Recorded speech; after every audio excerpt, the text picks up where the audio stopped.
Bonjour chers auditeurs désireux d'épanouissement. Je m'appelle Stéphanie. Sur cette chaîne et sur mon blog profondelégèreté.com, j'aborde divers sujets de développement personnel, je partage des conseils et astuces pour être mieux avec soi-même, mieux se connaître, mais aussi pour devenir un meilleur parent et accompagner au mieux son enfant dans sa construction. J'espère que chacun y trouvera de l'inspiration. N'hésitez pas à vous abonner pour suivre les prochaines vidéos et à activer la cloche pour recevoir les notifications.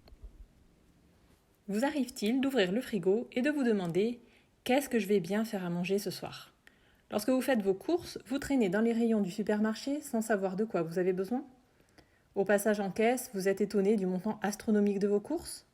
Et en plus, en rentrant chez vous, vous vous rendez compte que vous avez oublié quelque chose. Et si l'on voyait tout de suite comment bien s'organiser pour faire ses courses et éviter tous ces désagréments ? Voici donc quelques astuces pour acheter intelligemment, efficacement et en dépensant moins. Pourquoi organiser ses courses alimentaires ? Il faut bien le dire, faire ses courses, c'est pas toujours la panacée. Ça relève souvent plus du devoir que du loisir. Quand je suis entrée dans la vie d'adulte, je trouvais ça agréable de flâner dans les rayons de Carrefour pour découvrir les produits alimentaires. Mais je dois avouer qu'aujourd'hui, ce n'est plus du tout pareil. Entre l'envie de manger mieux et d'utiliser mon temps autrement, je ne voulais plus passer des heures à faire mes courses et à préparer les repas. Et pourtant, il faut bien se nourrir. J'ai donc modifié petit à petit ma façon de faire. Que ce soit au supermarché, au magasin bio, au vrac, au marché ou chez les petits commerçants du coin, une bonne organisation dans la gestion de ses courses est la clé pour gagner du temps pendant vos achats, vous savez ce dont vous avez besoin, gagner du temps en préparant les repas, vous avez tout ce qu'il vous faut et connaissez à l'avance ce que vous allez cuisiner, manger plus équilibré, vous achetez de façon plus réfléchie, ne plus gaspiller de nourriture et réduire le budget courses. S'organiser pour faire ses courses en faisant une liste et en s'y tenant. Pourquoi faire une liste de courses ? Tout simplement pour éviter d'oublier des produits, mais aussi pour ne pas faire d'achats inutiles. Je ne pense pas être la seule à me laisser tenter de temps en temps par des gourmandises dont je n'ai absolument pas besoin. La configuration des supermarchés est réfléchie pour un parcours d'achat bien précis. Les choses non essentielles en premier et les aliments de base au fond du magasin. On passe donc devant tout un tas de produits alléchants avant d'arriver à bonne destination. C'est une technique marketing super efficace pour créer une envie, un besoin. Il existe différents supports pour faire sa liste et ainsi faire ses courses sans perdre de temps. La traditionnelle, mais non moins efficace, liste sur papier où l'on barre au crayon dès qu'un produit est dans le chariot. Il y a aussi n'importe quelle application de notes sur mobile. Petite astuce, en l'affichant en checkbox, vous pourrez cocher dès qu'un article est dans le caddie. Si vous possédez un assistant vocal, type Google Home ou Alexa, vous pouvez lui connecter votre application liste de courses. Ainsi, vous n'aurez qu'à dire « Ok Google, ajoute farine à ma liste de courses » et le tour est joué. En magasin, il ne vous reste plus qu'à jeter un œil à votre shopping list et cocher au fur et à mesure de vos achats. Enfin, si vous faites vos courses alimentaires sur Internet, vous remplissez votre panier directement en ligne. D'ailleurs, voyons cette option plus en détail tout de suite. Faire ses courses rapidement avec les commandes en ligne, Drive ou livraison. Le confinement m'a fait passer le pas de la commande en ligne pour les achats alimentaires. Et franchement, si j'étais réticente auparavant, je ne sais même plus pourquoi, je suis maintenant conquise. Je continue d'aller dans d'autres magasins, bio, vrac, petits commerces du village, mais pour certains produits, j'avoue que c'est super pratique. D'ailleurs, je compte bien garder cette habitude, même lorsque la Covid-19 sera loin derrière nous. Une fois le panier commandé, vous pouvez aller retirer vos courses sur place ou vous les faire livrer. Les avantages ? Pas de tentation et d'achat inutile. Pas de perte de temps à errer dans les rayons ou à faire la queue à la caisse. C'est donc plus de moments à utiliser comme bon vous semble, peut-être pour prendre du temps rien que pour vous. Et enfin, une liste à laquelle on se tient. En plus, grâce à l'application mobile, vous pouvez ajouter un article en scannant simplement son code barre. Très utile quand vous finissez un produit pour ne pas oublier d'en racheter. Et enfin, une plus grande maîtrise du budget alimentation. Et justement, comment faire ses courses sans se ruiner et faire plaisir à son porte-monnaie ? La liste de courses et l'option du Drive vous feront déjà économiser de l'argent. En effet, en passant commande en ligne, vous avez un œil direct sur les prix. Vous pouvez comparer rapidement les produits et les tarifs. Vous suivez aussi le total de votre panier en direct. Si vous avez un budget de 50 € pour la semaine, il vous sera très facile de veiller à ne pas le dépasser. Voici quelques autres astuces pour diminuer vos dépenses alimentaires. Si vous préférez faire vos courses directement dans le magasin, allez-y le ventre plein. Votre estomac vous guidera moins vers des gourmandises non prévues. Cuisinez des produits bruts et bannissez les plats préparés. En plus d'être bourrés de mauvaises choses, ils ont un coût bien plus élevé. Regardez dans vos placards avant de faire votre liste. Privilégiez les produits que vous avez déjà plutôt que d'en acheter de nouveaux. Cela réduira aussi le gaspillage.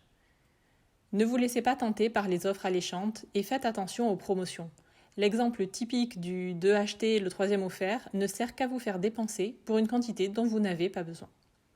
Optez pour des fruits et légumes de saison et idéalement prenez-les sur les marchés. Ils sont bien moins chers que les produits hors saison. Réduisez votre consommation de viande si vous n'êtes pas végétarien. Il est inutile d'en manger à tous les repas et c'est un aliment très onéreux. Cuisinez vos restes. Vous avez une portion de riz, un fond de carottes râpées et un peu de fromage ? Ajoutez-y un peu d'huile d'olive et vous avez une salade toute prête. Ne jetez pas vos produits périmés. Hormis pour la viande, le poisson et les œufs, vous pouvez consommer des ingrédients même si la date est dépassée. Bon, pas plusieurs semaines quand même, quoique ça dépend du produit. Bref, il y a quelques jours, j'ai préparé un excellent gâteau aux pépites de chocolat avec des yaourts de soja passés depuis 3 jours. Je vous jure que personne n'a été malade. Ma fille m'a même demandé de lui en refaire. Et enfin, pensez à l'avance au repas que vous allez cuisiner et aux ingrédients dont vous avez besoin. Avec ces quelques conseils, j'espère que vous allez pouvoir faire des économies sur vos prochaines courses. Maintenant, dans la lignée de la liste de courses, pour savoir exactement quoi acheter, il faut organiser les repas à l'avance. Bien s'organiser pour faire ses courses passe par savoir ce qu'il faut noter sur sa liste. Pour cela, j'alterne entre 2 techniques selon mon humeur, mes envies et mon temps. Premièrement, les meal prep pour de bons petits plats. Idéal pour celles et ceux qui aiment cuisiner, le meal prep consiste à mitonner à l'avance un certain nombre de repas pour la semaine. C'est souvent le dimanche qui est choisi car la majorité des personnes ont plus de temps à y consacrer ce jour-là. Mais décidez celui qui vous convient le mieux. L'idée est de préparer tous les plats pour les 3 ou 4 premiers jours. Chaque soir, il ne reste plus qu'à réchauffer, ou pas, et servir. Je ne détaillerai pas ici comment se déroule un meal prep. D'autres personnes en parlent beaucoup mieux que moi. Si vous voulez en savoir plus et mettre en pratique la cuisine en batch, je vous mets en description le lien d'un atelier gratuit qui vous sera bien utile. En établissant les repas à cuisiner à l'avance, vous savez exactement ce dont vous avez besoin comme ingrédients, ni plus ni moins. Cela vous servira pour remplir votre liste de courses. Et n'oubliez pas de regarder dans vos placards et votre frigo pour voir ce que vous avez déjà. Deuxièmement, le batch cooking pour des repas très simples. Les meal prep, c'est bien, mais parfois on préfère faire plus simple. C'est là que le batch cooking entre en scène. Le principe est de cuisiner par lot. Plutôt que de faire cuire une portion de quinoa qui vous servira pour un seul repas, préparez-en une quantité un peu plus importante et proposez-le pour 2 dîners différents. C'est ce que je fais en ce moment. Au lieu de passer du temps derrière les fourneaux à laisser mijoter ceci ou cela, je préfère préparer uniquement les aliments bruts et les agencer différemment chaque soir. Par exemple, le dimanche, je fais cuire des pommes de terre, du riz, des lentilles, des asperges, des œufs durs, je râpe des carottes, je lave les tomates et la salade. Le soir, je n'ai plus qu'à servir une salade de pommes de terre avec des crudités et des œufs durs. Un autre jour, je réchaufferai le riz que j'agrémenterai avec des lentilles et du fromage. Le 3e repas, je ferai une purée avec le reste des pommes de terre que j'accompagnerai avec de la salade, les asperges et une source de protéines.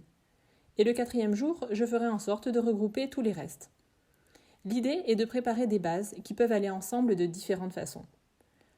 Pour constituer votre liste de courses, rien de plus simple, vous devez seulement connaître les bases dont vous avez besoin et que vous n'avez pas déjà dans vos placards.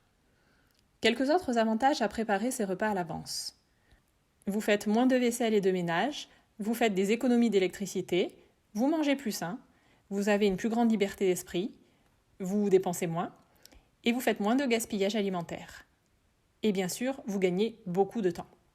Pour moi, c'est la meilleure façon de s'organiser pour faire ses courses et retrouver du temps libre quand on a l'impression de ne pas en avoir. Merci pour votre écoute. Je vous souhaite une belle journée et à très bientôt.